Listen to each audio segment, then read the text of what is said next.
Do you like going camping, hunting, fishing, overlanding, vacationing? Have you ever thought about how these things might impact the medications you take? What about how will you keep them cool while you do all of these fun activities? The answer depends on the steps that you take to keep your medications cool, and different medications have different requirements. Hi, I'm Stephen. I'm a Canadian rheumatologist, and welcome to Room for Everyone, where we give practical information to people living with rheumatic diseases. Today's discussion is much more broadly applicable than just to rheumatology. Many areas in medicine use biologic medications similar to what we use in rheumatology. So today's discussion could apply to areas like inflammatory bowel disease, diabetes, lung disease, skin disease, to name but a few. Let's get into it.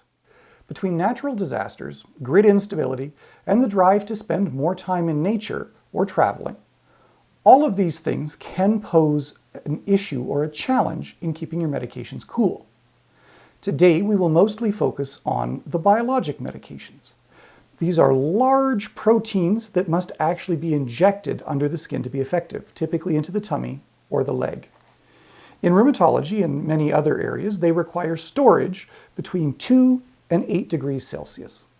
Sometimes, certain medications, notably some insulins, can tolerate higher temperatures up to 25 degrees Celsius for a certain period of time.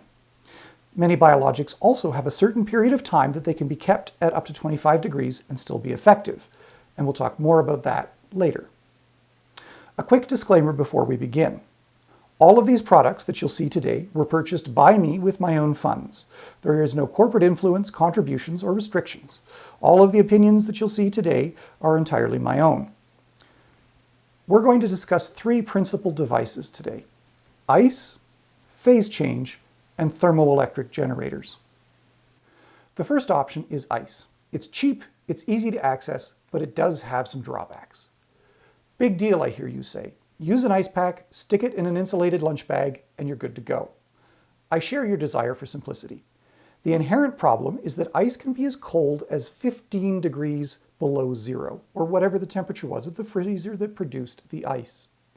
Biologic medications, remember, must be stored between 2 and 8 degrees. Below freezing, the protein can denature and the medication needs to be discarded, which can result in frustration and potentially increased cost, as these medications are typically not cheap. You can see in the chart on screen that if I take ice, put it into an insulated lunch bag, and put a temperature probe, if the temperature probe falls to rest on the ice pack instead of being suspended in the middle of the bag, it does risk freezing your medication. Some companies, like this one here, make a special compound that actually solidifies at 2 degrees Celsius instead of 0. This means if you take it out of the freezer, as soon as it solidifies, you'll have a solid block of ice that's 2 degrees C. If you leave it in the freezer longer, it will continue to cool and be minus 15, the same as the regular ice was, so be careful how you use it. While using ice in a cooler can take steps to protect your medication for a short period of time, it does need to be separated from the ice or it can freeze. And eventually the ice needs to be recharged, and that needs a freezer and electricity, and sometimes that's not always possible. What we need is something a little more precise that can last a little bit longer. Enter the phase change materials. The first 2 products that we will talk about are based on phase change technology. Think about ice melting as it becomes a liquid and then going from a liquid to a gas as it evaporates. These 2 products take advantage of the fact that it takes energy, in this case heat energy, to accomplish a phase change. The first product, by Frio, is a series of 2 bags. The inner bag has a series of pellets. When you soak these pellets in water, they enlarge and form a gel. You take your medications, put them inside this little wallet, stick this one inside the outer wallet, and as the gel evaporates, it turns back into pellets. And in doing so, it absorbs the energy from the medications inside, keeping them below 25 degrees Celsius for up to 48 hours, depending on the ambient temperature and humidity. This means that with no outside power, but just access to water once every 1 or 2 days, you can keep the medications in here at room temperature, even in the heat of the summer. The key thing to know about this is that when you're using this, it needs to be exposed to the air, so it can't be sealed in a bag or in a container which might be airtight, as it will reduce the efficacy.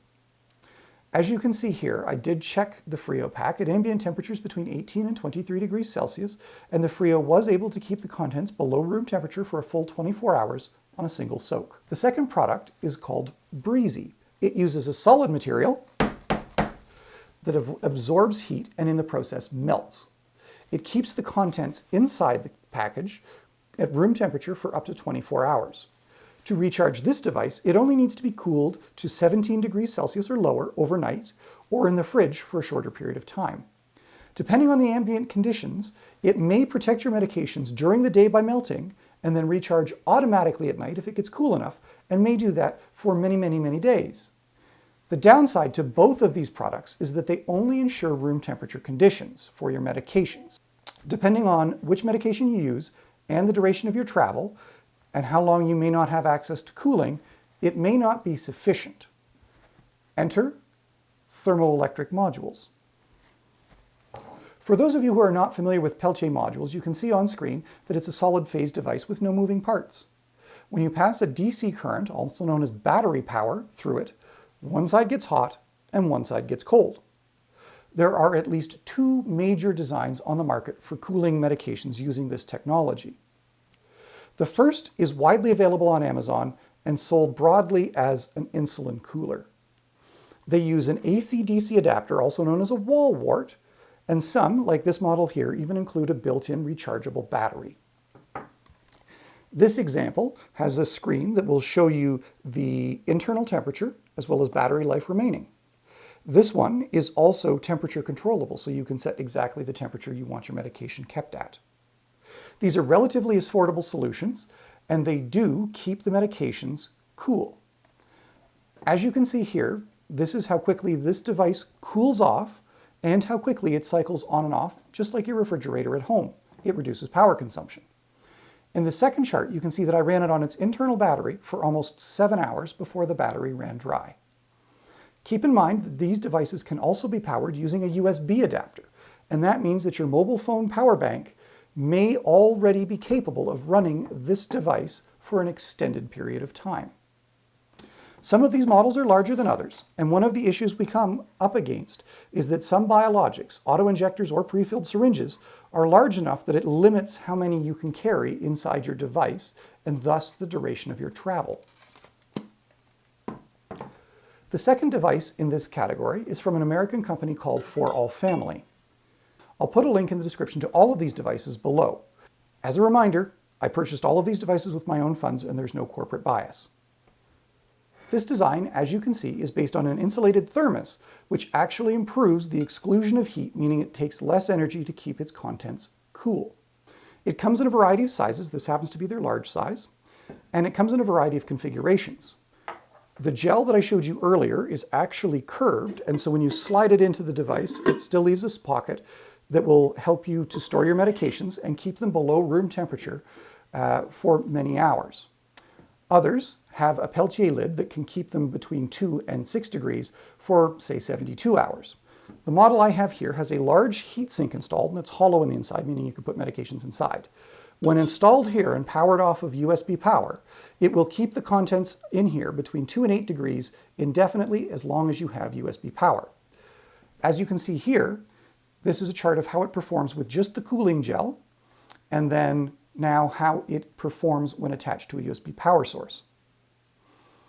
Again, because it uses USB power, you could use your mobile phone battery power bank in order to run it for extended periods. At this point, we should talk about power. Assuming you are taking a longer trip, a trip long enough to need to take medications with you, and medications that need cooling for more than about 14 days, we need some amount of battery power to keep these devices running. On screen is your typical mobile phone power bank. It's about 20,000 milliamp hours or 74 watt hours. It could power either of these coolers for about 20 hours. Companies like EcoFlow, Jackery, and Blue Eddy make larger portable battery banks that are increasingly popular for things like tailgating, camping, or just hanging out in the backyard. As an example, this River Mini could power these two coolers for up to 3 days for $249. A bigger River Pro with a 720 watt-hour battery, or 10 times this size, for about $750, would power it for a week. You could go off the deep end and try and buy a Tesla Powerwall. It weighs about 350 pounds and costs about $13,000, but it could run either of these devices for about 4.5 months. Clearly, this gets a little impractical as the duration of cooling needs increases.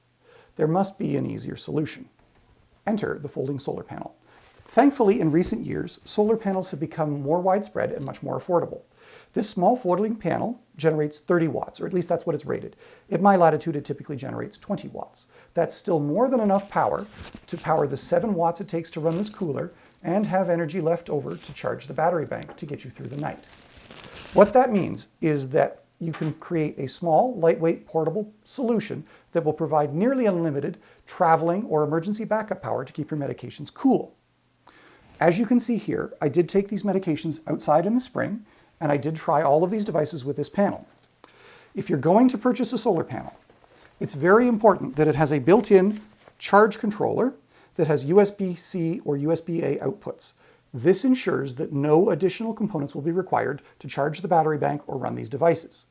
It does have a DC barrel output that is full voltage, and I will caution you because it's too high voltage. I did try and use it on this, and as you can see, it's not running because I overvolted and I ruined the circuitry inside my sample here, and that's why it's not running during the video. Putting this all together, in Canadian dollars, the 4 all-family device is about $269, the solar panel can be had for about $90, and the battery bank can be had on Amazon for like $42.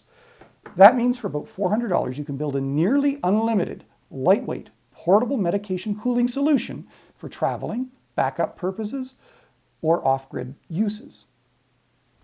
At this point, we need to show some information on how long many of these medications are actually shelf-stable for versus how often they must be taken. You can see on this large table a number of biologics listed on the left-hand side. These medications are specific to rheumatology, so yours may not be here. The DI indicates the usual dosing interval, for instance, how often it needs to be taken. In green is the amount of time it is stable above 8 degrees but less than 25 degrees. Please look at the top row very closely. The values increase in a non-linear way to make the chart easier to read. In most cases, medications are stable at room temperature for about 2 weeks. A few, such as anakinra, secukinumab, ixekizumab, and brodalumab, are stable for far shorter periods of time, but their injection intervals are in some cases longer, meaning that travel is still not a giant barrier. If you have a dosing interval shorter than your trip and medication that is not shelf-stable for its full dosing interval, one of the options that we discussed today may be useful to you. At this point, I always have to make a disclaimer. These videos are intended for informational purposes only. You should always review your specific medication, disease condition, and travel plans with your care provider. They will know exactly how long your medication is stable outside of the refrigerator for. They may have other ways to keep your medications cool, but this video is intended to give you an introduction to a few products that may help. I hope you found today's video insightful. Please share it with friends, family, and your care providers if you think it would be helpful to them. Please take a moment to like the video and subscribe to our channel so that you can see more of our content as it emerges. It helps YouTube show this to more people so that it could be helpful to more people. As always, stay healthy, everyone.